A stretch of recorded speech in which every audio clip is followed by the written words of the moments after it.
ඒ තේමා වාදනයෙන් පස්සේ මේ වාදනයත් අහලා බලන්නකෝ.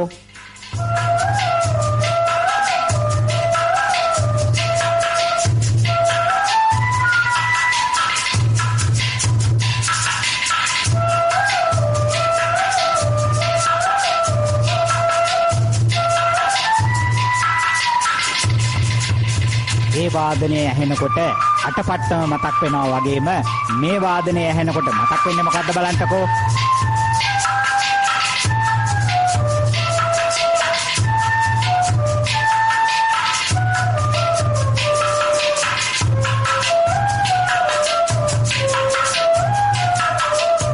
අපේ කෝපි කඩේ තේමා වාදනය නේද? මේ වාද්‍ය කණ්ඩායමේ ඉන්නේ වලපනේ හරස්බැද්ද විද්‍යාලේ. වාදනය කරන්නේ සංගීතාචාර්ය ඩී.ජී. අමරදාස මහත්තයා නිර්මාණය කරපු නව සංගීත භාණ්ඩ. මේ භාණ්ඩේ නම් කරලා තියෙන්නේ නාද ඝට්ටන හැටියට. සමහර වාද්‍ය භාණ්ඩ වලට සමාන වුණාට වෙනස් ලක්ෂණ තියෙන වෙනත් භාණ්ඩ.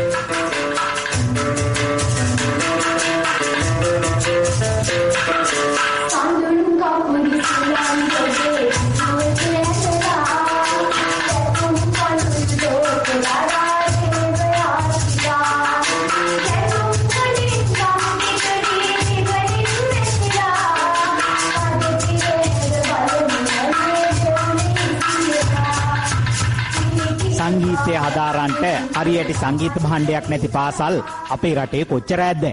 නමුත් දක්ෂතා ඇති දරුවෝ ඕන තරම්. අවට පරිසරයේම හොයාගත් ද්‍රව්‍ය වලින් නිෂ්පාදනය කරපු මේ භාණ්ඩ ඒ දරුවන්ට මොනතරම් අස්වැසිල්ලක්ද? කැලේ පිපෙන මල් කැලේට පරවෙන්න දෙන්න බෑනේ.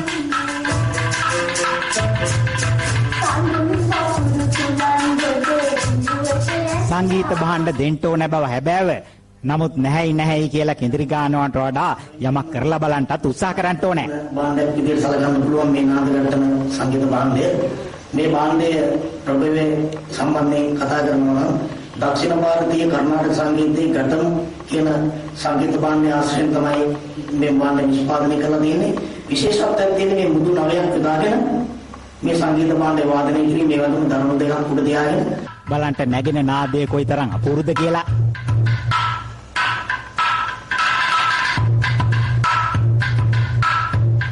ඊළඟ භාණ්ඩේ නම් කරලා තියෙන්නේ චල්පුවරුව නමින්. චල් වලල්ල ආශ්‍රයෙන් නිර්මාණය කරපු එකක් කියනවනේ. ටොනික් පියන් 90ක් යොදාගෙන තියනවලු. තත් 4කින් සමන්විත ඕවල් ගිටාරේ.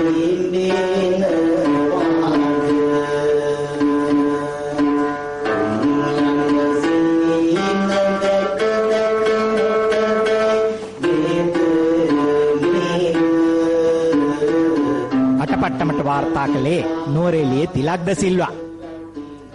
විවිධ නලා වර්ග කීපයකුත් තියෙනවා. බලමු හඬ කොහොමද කියලා.